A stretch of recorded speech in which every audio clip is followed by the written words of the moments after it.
کسی کا بیٹا، کسی کا بھائی، کسی کا باپ، اور پھر ایک دن وہ اچانک لاپتہ ہو جاتا ہے۔ نہ کوئی فون کال، نہ کوئی سراغ، نہ کوئی اطلاع۔ پاکستان میں گمشدہ افراد کا مسئلہ برسوں سے ایک سنجیدہ بحث کا موضوع رہا ہے، لیکن اصل حقیقت کیا ہے؟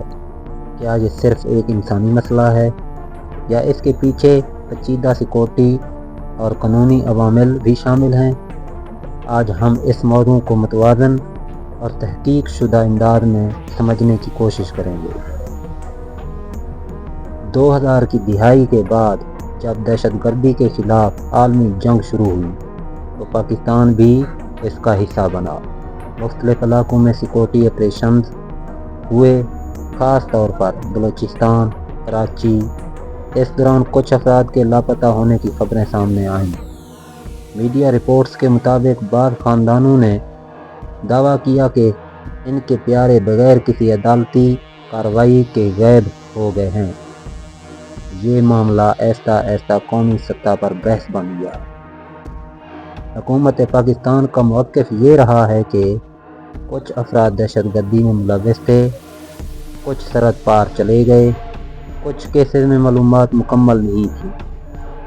اس مسئلے کی تحقیقات کے لیے قائم کیا گیا کمیشن آف انکوائری۔ اس کمیشن کا مقصد شکایات وصول کرنا اور تحقیقات کرنا تھا۔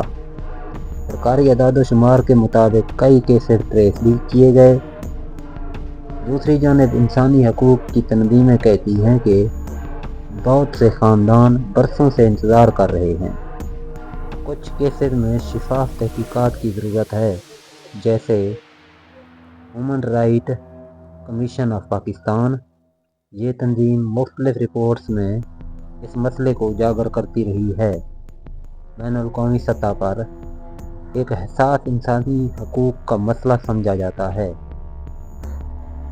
قانونی ماہرین کے مطابق اصل مسئلہ توازن کا ہے۔ ایک طرف قومی سلامتی، دوسری طرف بنیادی انسانی حقوق۔ عدالتی نظام، تحقیقات اور شفافیت، یہ سب اہم عوامل ہیں۔ یہ معاملہ صرف ایک سیاسی بحث نہیں بلکہ ایک انسانی اور قانونی چیلنج بھی ہے۔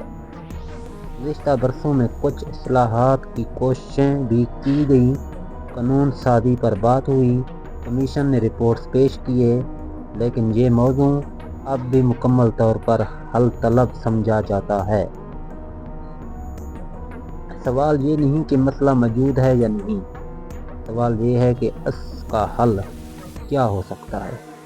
شفاف نظام، قانونی اصلاحات یا مکالمہ؟ آپ کی رائے کیا ہے؟ کامنٹ میں ضرور بتائیں۔